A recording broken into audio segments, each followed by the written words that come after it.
السلام علیکم، میں ہوں وقاص احمد اور آپ دیکھ رہے ہیں agriculture and life style YouTube channel.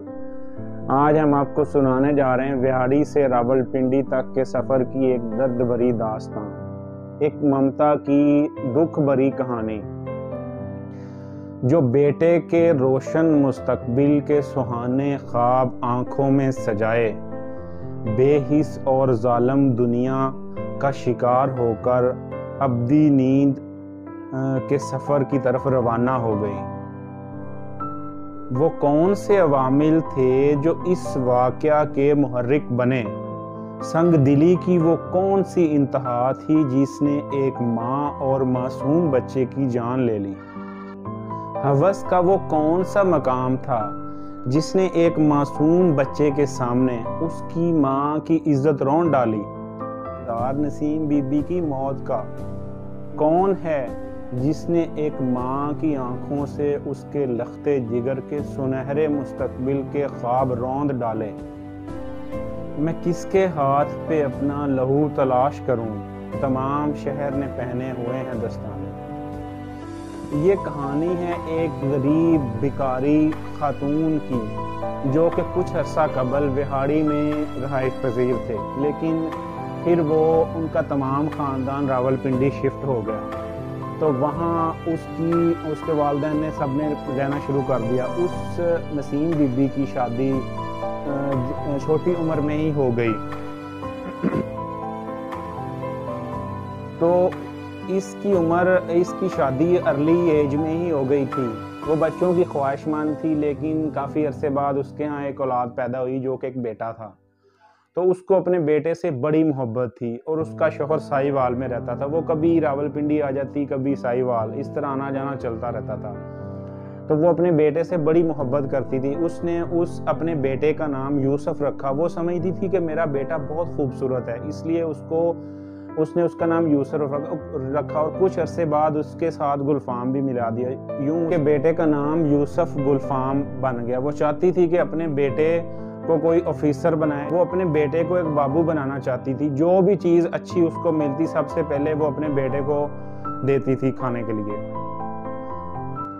وہ عموماً گداگری کے پیشے سے منسلک تھی۔ وہ سوچتی تھی کہ میں اس کے پیشے کو چھوڑ کر کوئی اپنا کام شروع کر لوں یا کوئی اچھا کام سٹارٹ کروں۔ اس نے کئی دفعہ اس کے بارے میں پلاننگ کی، اس نے کئی کوٹھیوں پہ جا کے کام کرنا چاہا، لیکن اس میں کامیابی نہیں ملی۔ لیکن اس وجہ سے پھر اس نے اپنی روزی روٹی چلانے کے لیے پھر وہی گداگری شروع کر دی۔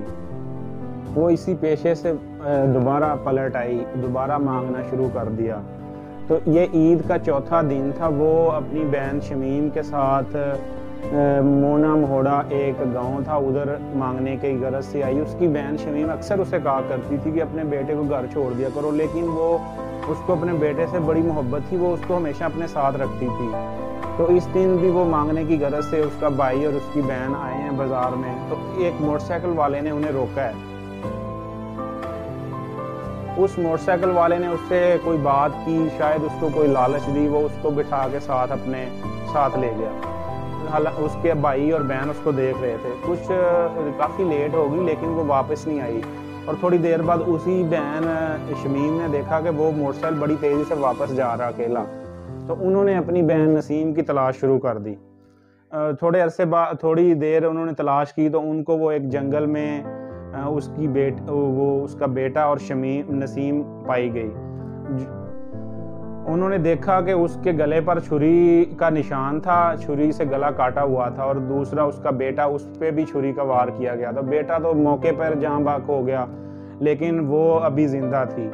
انہوں نے اس واقعے کی تفتیش کی تو اس عورت نے بتایا، نسیم بی بی نے بتایا کہ واجد نامی ملزم نے مجھے زیادتی کا نشانہ بنایا، میں نے مزاحمت کی تو اس نے چھری کا مجھ پہ وار کیا، اور میری گردن پہ چھری کا وار کیا، اور میرے بیٹے پہ بھی کیا، اور اس وجہ سے اس کا بیٹا موقع پہ ہی جاں بحق ہو گیا، اور وہ 3 دن ہسپتال میں داخل رہی۔